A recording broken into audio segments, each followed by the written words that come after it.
shifters, entrepreneurs on the move, with your host, Amanda Barr, bringing you power-packed 15-minute conversations with entrepreneurs who share their stories of shifting in life and business to keep on the move. Welcome to the show. This is your host, Amanda Barr, and boy, do we have an incredible shifter with us today. I've got Alfonso Chavez, a first-generation American of Mexican-Lebanese descent and father of 3 extraordinary children.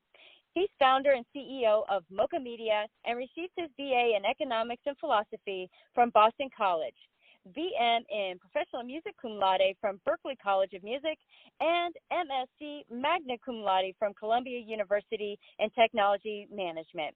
And as a transformational multidisciplinary CXO cyberphilosopher, Alfonso is now working to impassion compassion for humanity, advancing strategic public and private policy initiatives to advance civility, dignity, intellectual property, corporate social responsibility, cybersecurity, privacy, and free speech.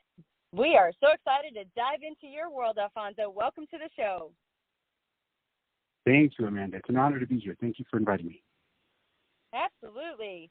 And if you could, in a few minutes, just tell our listeners more about yourself. I know I share quite a bit, but you've definitely got some things happening in your world. We want to find out how you got to where you are today. Thank you. Well, it's a short story, but sweet. I started in the 90s at Boston College, and I was lucky enough to be studying across the street from some of the most influential players in the game, in the tech game. And so I was at school at the time.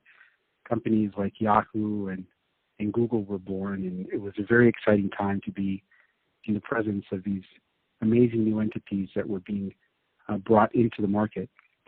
And then from there, I decided to evolve my career, going from a traditional business background to a multimedia background, which led me to Berklee College of Music, which has a phenomenal multimedia program. Unbeknownst to most people, Berklee is known as one of the premier music universities in the world, but it has a phenomenal multimedia program. And so I was lucky enough to get in, and I had a wonderful opportunity to be across the street from MIT. And at the time, audio-visual multimedia content was in its infancy. USB had not been developed. Memory was very expensive, and so all of these technologies were emerging. And so I was at the right place at the right time, and there was a tremendous amount of need for interactive media, combining traditional technology with creative technology, and that gave me the impetus to be able to start and found Mocha Media in Boston at the end of the 90s. From there, it was just a natural transition to be able to come out to California. Most of these companies were here already, and we got lucky, and we were very successful in the late 90s, early 2000s, and then we rode that wave all the way to present day, whereby along the way we've had to shapeshift and evolve like many other companies, right? So we've been in business for over 20 years, and in that process, like every other company, we've had to evolve. Wow. And shift and all kinds of greatness. Wow, you really were in the heart of things in right that transition of all the media, and I actually didn't know that about Berklee College. That's pretty fascinating to know that they had a digital media platform. Yes, the Media Lab is phenomenal, and in its early days, one of the few places in the world really to be able to integrate technology, audio, and video, and of course business. So it was a phenomenal experience, and I've carried that experience with me in everything that we do. Today, Mocha Media is defined as a business, technology, and management company. The multimedia component of it is still very much a part of what we do, but again, we're very heavily focused on the business, IT, management, and consulting portion of it, which is really the cornerstone of setting the culture and the tone of what it is that you want to accomplish as a goal for a business or for an organization, and then to execute on that goal and hopefully build something or make something happen. Nice. And I noticed, and maybe this plays into it, you put in CXO. What does that mean? What is the CXO? It's a great question. So for many years, the traditional titles for most business owners, no matter how big or small you are, is president, CEO for chief executive officer, COO for chief operating officer, CTO for technology officer, CIO for information officer, and there's a whole bunch of other titles, right? CMO for marketing officer, et cetera, so forth and so on. Right. And so in the small business space, especially when you're working with a bunch of startups, and you work with over 400 startups in your career, you really have to wear multiple hats, and you have to be very nimble and flexible in your ability to shift between one role and another role. So one day maybe you're the CEO, the next day you're the janitor, right? Another day you're the marketing officer, and another day you're managing operations and logistics. So whatever the call to duty is at that moment is really what you have to become to serve your organization and to serve your clients' needs. And that's a very humbling experience, which I've been very happy to hear in many of your previous podcasts, where you refer to this very often in the lessons that you've learned, right, in terms of not being afraid of something, not being afraid to ask questions, and really moving out of your comfort zone into areas that will help you get a better understanding of all the different facets of what makes a company work and what ultimately is the highest possible service that you can provide to your clients. Yeah, thank you. I mean, that is the heart and soul of, and it sounds like yours too, that you really understand and you can move and shift with your company as you're going forward. And, you know, I know we're in this kind of unique time period, and I like to think that, you know, if we can handle these, what seems like tough times, we can handle just about any time. But you've got kind of a unique term that you kind of run by for those that are potentially overwhelmed. Maybe it's the situation that you're in or the economic situation or just life in general. Can you share a little bit more about that? Sure. So I'm the son of a physician. My father was a doctor, and to a greater extent, with all the things that we're living today medically, I thought it would be fascinating to borrow a term from the medical community called orthostatic hypotension, which is very basically this. It's the feeling of being dizzy from standing up too quickly, right? So if you've ever been sitting down for a while, you stand up too quickly, your Right. blood pressure might drop a little bit, and you'll feel a little woozy, right? You might have a little bit of vertigo. But in the medical community, it's called orthostatic hypotension. So I thought, well, why not just apply it to business and say, well, why don't we talk about orthostatic hypo-business tension, right? So it's the kind of the same thing that happens to small businesses when they grow too quickly, when they become overwhelmed by whatever. They can become overwhelmed by orders. They can become overwhelmed by having to hire people too quickly and not having the time or the ability to train them. They might be overwhelmed by needing capital or needing some kind of resources to be able to support that growth or fulfill those orders. There could be a tremendous amount of things that cause them to just get really busy, especially management, right? And by management, when you're talking about a small company, you're talking about maybe a handful of people that are responsible for making the decisions to solve whatever problem they're facing or challenge. And so this concept of orthostatic hypotension, I think, is very mindful, especially in the time that we're living in today. Most of the clients that we're talking to are experiencing this, but they don't know what it is, right? They have symptoms of being dizzy.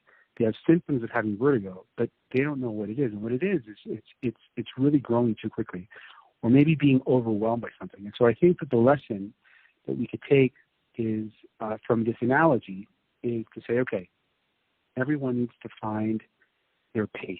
Everyone needs to find the time to organize their growth in a way that's organically healthy for that organization. And so no one can formulaically solve this problem, right? And I can't just come up with an algorithm and say, okay, here's the solution. Take this pill or eat this banana and it's going to solve all your problems, right?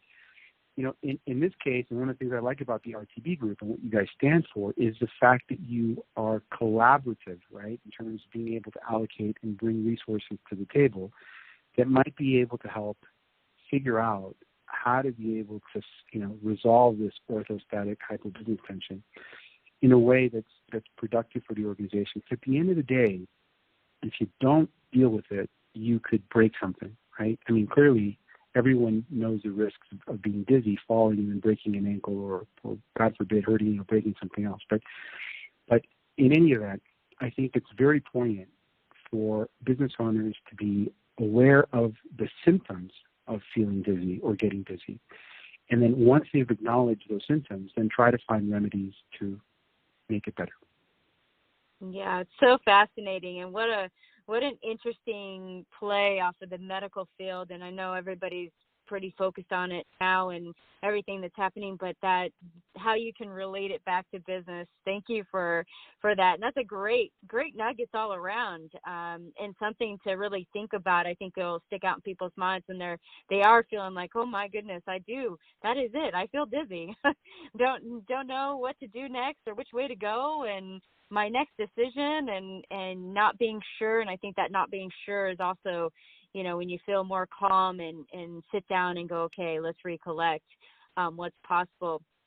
Now, you've worked with a lot of clients, and you've been, doing all kinds of different things. But one thing that also stood out in your bio was the cyberphilosopher, and you've got some experience in the cybersecurity space, which I think is also a place where people can get quite dizzy if you aren't experienced or know it. Do you mind sharing a little bit about the cyberspace and potentially what could be valuable for those listening today? It's a wonderful topic, and I thank you for asking the question. I mean, the future of technology is really headed towards cyber informatics, right? More so than cybersecurity. Cyber informatics, just by definition, is the act of a machine informing another machine, right? So this is kind of where things are headed now. In other words, your coffee maker is going to be talking to your refrigerator. Your car is going to be talking to the automotive, it's automotive maker, right? So if it's a Tesla, it'll be talking to Tesla. So cyber informatics is the future of technology, machine talking to machine. There's an area very large called IoT, which stands for the Internet of Things, and your audience could review that and research it. But what's interesting for me and what made me want to shift again into continuing my education to get my master's at Columbia was the idea of fundamentally humanizing this process. In other words, at what point do we just hand everything over to the machines and say, okay, let the Terminator do what he or she is going to do, right? At this point, it's still very important that we have people that have both the philosophical and, let's call it, ethical background to manage the policies set forth to give these machines the ability to talk to each other and to make decisions for us. So in a medical context, again, right? So if you're on a ventilator and you're in a hospital and we're living in a universal healthcare environment, is there an algorithm that's going to decide whether to keep that machine on or off based on some economic metric that was plugged into it by some accountant somewhere in government, right? Who's deciding that that machine could only be turned on for X amount of hours because at some point the utilization factor or the ROI factor is no longer beneficial for whomever, right? And so those kinds of issues are very complex and require a tremendous amount of, again, thought, compassion, humanity, and more importantly, communication, right? You have to talk about this stuff. And so one of the things that inspired me to go to Columbia to get my master's in tech management was specifically this issue. And having studied philosophy at Boston College, and I double majored in economics and philosophy, having studied philosophy, it was a perfect combination, I think, of academic interests and intellectual interests to be able to then figure out where my place would be in the future and how I would be able to serve my clients better. And ironically, a lot of these things have been have become very important in my existing career, right? A lot of my business clients today are now sitting down and asking fundamental questions, right? And they're philosophical, cyber informatic, or cybersecurity questions. One of which is, should we or should we not spy on our employees, right? Should we or should we not give our employees permission to tweet or not to tweet, right? And so it sounds very Shakespearean, right? To tweet or not to tweet. But at the end of the day, the concern that most of these business owners have is not just a utilitarian one, right? In other words, what am I getting out of it? It's a security issue. It's a marketing issue. It's a branding issue. But it's also a humanitarian issue, right? It's like, how could you not give someone the ability to have free speech at an organization, right? And so all of these things today are being challenged by people that in some cases have nefarious political agendas. Because here's the deal. The bottom line, Amanda, is that we live in a political world. And that political world has geopolitical interests. So if we're talking about China and what tweeting in China means and what that looks like in terms of its relation to a corporate ethos or corporate culture, that's one thing. If we're talking about tweeting in France or Germany or let's just say South Africa, Australia, Mexico, the Netherlands, again, each of these countries are going to have a very specific ethos, mantra, culture that's going to affect their policies. But what happens if you're dealing with a multinational corporation that now has, 150 locations in different countries? How do you solve those problems? And a lot of these solutions are, again, policy-driven. And that, to me, is a fascinating subject that I believe is going to take a tremendous amount of energy that we get it right. Because if we get it wrong, we're going to be in trouble. Wow. And so you're in that space, and are you helping companies navigate through that then? Because that does sound like, it's maybe they're going to start feeling that orthostatic business tension. Listening to that going, what do we do in this situation? And how everything could potentially be an impasse between your employees and your brand and all those pieces. So are you that you're able to navigate those waters with these guys because of your experience? Yeah, so I'll make another medical pun here to make it fun, right? We would transition from orthostatic hypobusiness tension to vasovagal syncope, which means that you fainted, right? So you've gone from the dizzying, from feeling dizzy to completely fainting, like you're out, right? You're done. Yeah. And that's kind of it's a scary proposition. I mean, imagine, I could tell you what happened just this past week on YouTube, right? YouTube, for the first time in its history, I think YouTube was founded in 2005, if I'm not mistaken, in February 2005.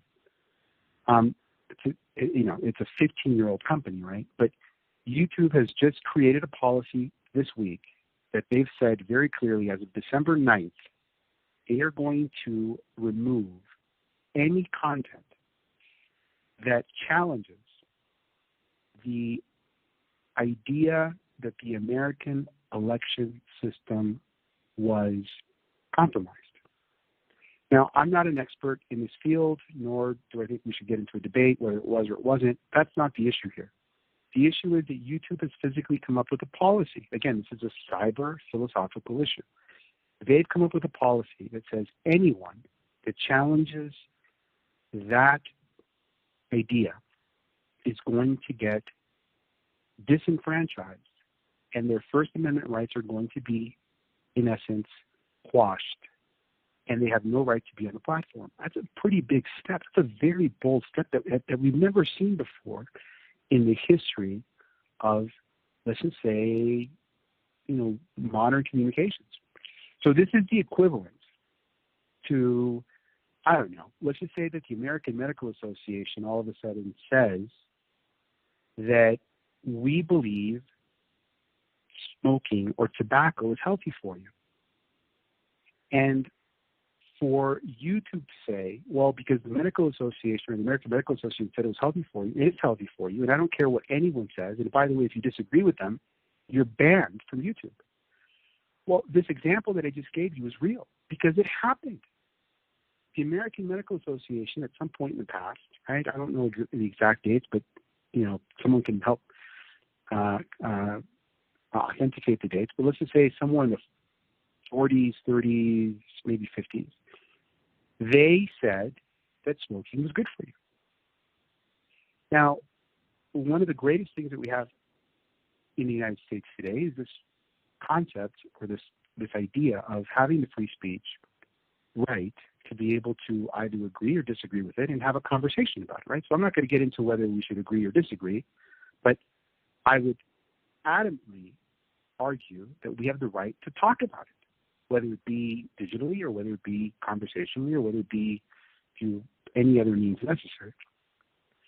But for a company to come up with a policy to say, hey, you don't have the right to talk about it because I say so, that's very, very, very disheartening and very concerning. So this is something that I'm hoping is going to get challenged legally at some point in the future. And again, I'm calling on all cyber philosophers and libertarians and civil libertarians and anyone who believes in the tenets of the Constitution of the United States, which are fundamentally premised around the First Amendment, to be able to raise their voice, raise their hand, and roll up their sleeves and do a little bit of work to be able to push back against some of these policies which are draconian and which are, frankly, Orwellian, right, to the nth degree.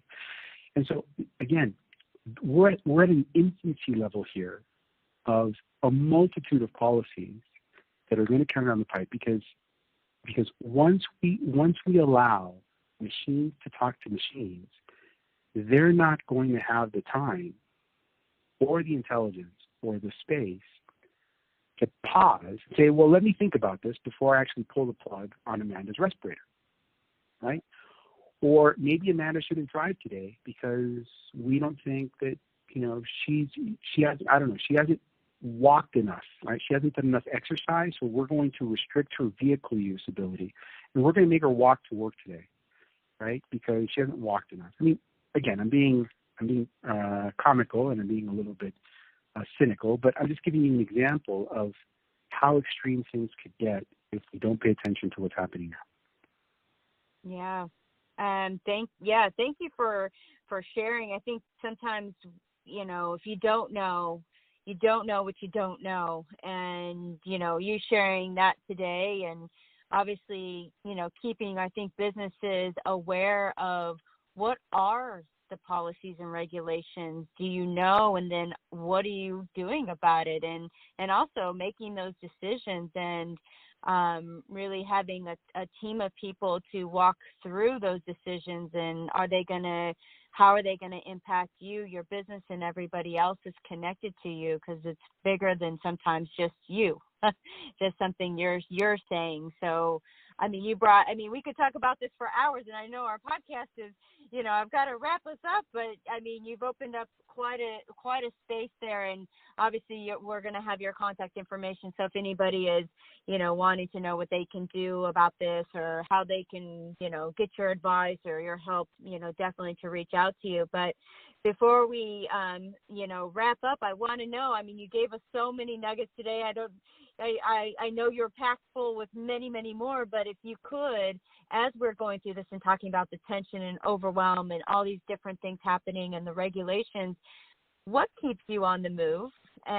Or what do you think can help others that are going through this to keep on the move? Because we are in this situation of there's a lot of things changing, and how fast it changes. Are we going to keep moving forward, or are we going to sit still? Well, I think for me specifically, I am extremely passionate about academia in terms of research. So I spend a tremendous amount of time researching and learning as much as I can about these topics to be not only informed, but to be capable of being able to deal and address with these issues in real time. So this is a very important thing for me, and I have a lot of passion for it. The second thing that keeps me embroiled, if you will, in the movement of impassioning compassion for humanity is really trying to raise the bar, right, in using your words, to raise that bar and to raise the consciousness, right, of the bar. And it takes energy. And so I had never been someone to stand back and just watch things happen. And so for me, being an active participant in this process has been very necessary. And I feel that I'd like to be able to contribute or give back to this community, which has served us very well and which has been very gracious to us in the United States and in other countries, to give back to that community in a way that can hopefully empower the next generation of leaders to be able to carry the ball forward and really make the world a better place than it is today. Awesome. Yeah, and definitely check them out. Alfonso, how do they get in touch with you? How do they follow you, find you, see what you're doing, get in contact? What's the best way? Excellent question. Thank you. So on Twitter, it's at Mocha, just like the coffee, Mocha Media, at Mocha Media on Twitter. And on LinkedIn, it's my full name, Alfonso E. Chavez. And then my second last name is Ayub, A-Y-U-B. But if you just look for Alfonso E. Chavez, you'll be able to find me. So I look forward to linking in with people from any kind of industry, no matter how big or small. Please add me to LinkedIn. If you would like to say something, please comment on one of my pages or articles, or you can shoot me an inbox. You can also email me at Alfonso, my first name, at Mocha, like the coffee, media.com. Awesome. Well, thank you so much for coming on the show and sharing your insights and taking us through this journey. It's been such a pleasure, and I hope it touches and moves and inspires those that are listening to make this place a better place. Thank you, Brandon. I want to appreciate your work and Adam's work at RTB and everything that you guys are doing to not only communicate, but to do the amazing work that you're doing to help and support small and medium businesses and to keep us all connected in the way that you do. Oh, that means the world. Thank you so much for sharing that. And for all those listening out there, we're going to get out of here, but keep on the move. We hope you enjoyed the episode today. We appreciate each one of you for listening and hope you left inspired and motivated to keep on the move. If you think this episode might help or inspire someone else, please share. Don't forget to subscribe and keep in the loop to hear more incredible stories of entrepreneurs like yourself on the move. Thank you for our supporters, RTB Capital Group, Financial Powerhouse, Callcast, and Power Podcasting. Now, get out there and keep on the move.